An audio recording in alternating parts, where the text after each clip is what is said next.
اعوذ باللہ من الشیطان الرجیم بسم اللہ الرحمن الرحیم۔ دوستو آج کی ویڈیو میں آپ کو چلہ کا دکھانے لایا ہوں جہاں پہ پڑھائی ہم لوگ کرتے ہیں۔ یہ آپ درخت دیکھ رہے ہوں گے، یہ بڑا قدیم درخت ہے۔ میں اس وقت موجود ہوں جی میانی صاحب قبرستان، اور یہ جگہ ہے جی ایک بڑا مشہور یہاں پہ ایک آستانہ ہے، طاہر بندگی مزار ہے۔ اس کے سامنے جو ہے نا اندر رستہ آتا ہے، اس کے اندر جو ہے نا یہ جگہ ہے جہاں پہ میں اس وقت ہوں۔ اچھا یہ دیکھیں، یہ جگہ جہاں پہ ہم لوگ بیٹھتے ہیں، میں وہ پن پوائنٹ تو نہیں آپ کو کر کے دکھا سکتا، لیکن جس آپ لوگوں کو بتانے کے لیے نا ایک چیز، یہ دیکھیں، یہ درخت کے پاس جو بھی مطلب ہمارے طریقے کے جو شاگرد ہیں وہ اپنے استاد کی رہنمائی میں اور ان سے پوچھ کے جو ہے نا یہاں پہ چلہ کرتے ہیں۔ چلہ کس طرح کا ہوتا ہے؟ ہمارا چلہ مطلب 3 دن کا ہو سکتا ہے، ایک رات کا بھی ہو سکتا ہے، ٹھیک ہے، مطلب وہ لمبے چوڑے چلے نہیں ہیں۔ اور اسر یہ وہ جگہ ہے کہ جہاں پہ مغرب کے بعد آنا، یہاں رکنا الاؤ نہیں ہے، ٹھیک ہے،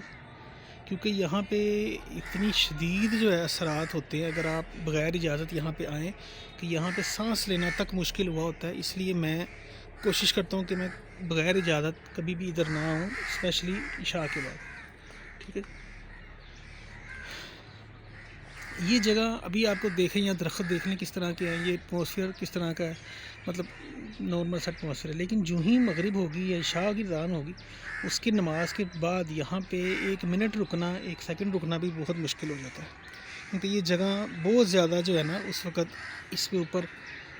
آپ کہہ لیں کہ اثرات ہو جاتے ہیں، یا اس جگہ پہ سختی بہت زیادہ ہے۔ اس لیے یہاں جب بھی آنا ہے اپنے استاد کی اجازت سے آئیں گے، ادروائز نہیں آئیں گے، ٹھیک ہے جی۔ یہ جگہ دیکھیں، یہ درخت دیکھ لیں، یہ تقریباً کچھ 100 سال شاید یا اس سے بھی زیادہ پرانا ہوگا یہ درخت، اور یہ جگہ بھی کافی قدیم ہے، ٹھیک ہے جی۔ اس میں ہم سائڈ پہ ہیں، اور یہ جو چلہ گاہ ہے ہماری اس کے بالکل پاس ہے، لیکن اس وقت کیونکہ میری اجازت نہیں ہے، نہ میں یہ پوچھ کے آیا ہوں، بس میں ادھر میرے جو استاد محترم ہیں ان کا مزار ہے، میں جمعرات کو آتا ہوں، تو پھر میں ادھر سے ادھر بھی آ گیا، میں کہا یہ جگہ میں آپ کو نا ایک ویڈیو بنا کے دکھا لوں۔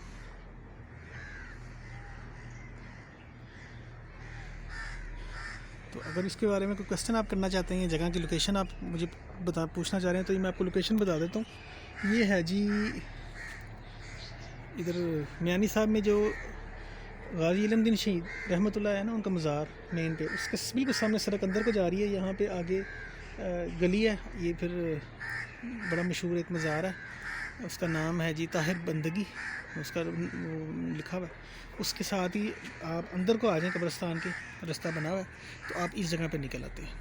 یہ آپ دیکھیں درخت بڑے بڑے قدیم ہیں، ایک نہیں کئی درخت ہے۔ یہ میں ایک اور ویو سے آپ کو یہ جگہ دکھاتا ہوں، یہ سامنے بیٹھنے کی جگہ، رات کو جان مال بچھا کے یہاں بیٹھا جا سکتا ہے۔ اچھا ایک بات یاد رکھیں کہ جب بھی آپ نے کوئی بھی پڑھائی کرنی ہے نا، تو یہ وہ جگہ ہیں کہ جہاں پہ اگر آپ کی پڑھائی کرتے ہیں نا، تو آپ ڈر خوف اگر آپ کے دل میں ہوگا تو آپ یہاں پڑھائی کر ہی نہیں سکتے۔ یہاں پڑھائی کرنے کے لیے ضروری ہے کہ آپ کا دل جو ہے کلیئر ہو، آپ با اجازت آئے ہوں، اور آپ جو چیز پڑھ رہے ہیں نورانی ہو۔ اچھا ایک میرا مشورہ ہو رہا ہے، کوئی بھی بندہ ہو نا ایسی کسی جگہ پہ بھی آئے تو لازمی عطل کرسی پڑھ کے اپنے اوپر پھونک مار کے اور حصار کر کے آئے، اور کوئی ایسی بات، کوئی ایسی چیز نہ کرے کہ جی میں کسی سے نہیں ڈرتا، یا میرے سامنے کوئی چیز نہیں آتی، اس طرح کی کوئی بات نہیں کرنی۔ بعض اوقات آپ کے چھوٹے بول ہوتے ہیں جو آپ کے آگے آ جاتے ہیں، مطلب غلطی سے بندہ ایک مذاق میں ایک چیز ایسے بول جاتا ہے جو اس کے جو ہے نا زندگی میں کے لیے ایک عذاب بن جاتا ہے، ٹھیک ہے جی۔ تو یہ تھی جی آج کی ویڈیو، مجھے اپنے دعاؤں میں یاد رکھیے گا۔ السلام علیکم ورحمۃ اللہ۔ جو لوگ یہ سمجھتے ہیں نا کہ وظیفہ کرنا یا چلہ کرنا آسان ہے اور ہم آسانی سے کر لیں گے، یا ہم بڑے بہادر ہیں، ہم لوگ خوف پہ قابو پا سکتے ہیں، تو وہ اس جگہ کو دیکھیں اور ایک اندازہ لگائیں کہ ابھی تو یہ دن کا ٹائم ہے، ٹھیک ہے جی، جو ہی یہاں رات ہوگی یہاں پہ ایک عجیب ایٹماسفیئر ہوتا ہے، تو کمزور دل حضرات کا یہ نہ تو یہ کام ہے، نہ وہ ادھر آ سکتے ہیں، نہ پڑھائی کر سکتے ہیں۔ ہاں کوئی آ بھی جائے ادھر، میرا یہ دعویٰ ہے کہ اگر کوئی بندہ آئے نا غلط نیت سے، یہاں پہ نہیں رک سکتا 10-15 منٹ 20 منٹ سے زیادہ۔ حالانکہ یہ جگہ اتنی دور نہیں ہے، یہ سڑک کے نزدیک ہے، یہ دیکھ لیں، آپ کو سڑک نظر آ رہی ہوگی، لوگ ہیں ادھر، سڑک چل رہی ہے، لیکن پھر بھی یہاں پہ ایک خوف، ایک پرسراریت ہے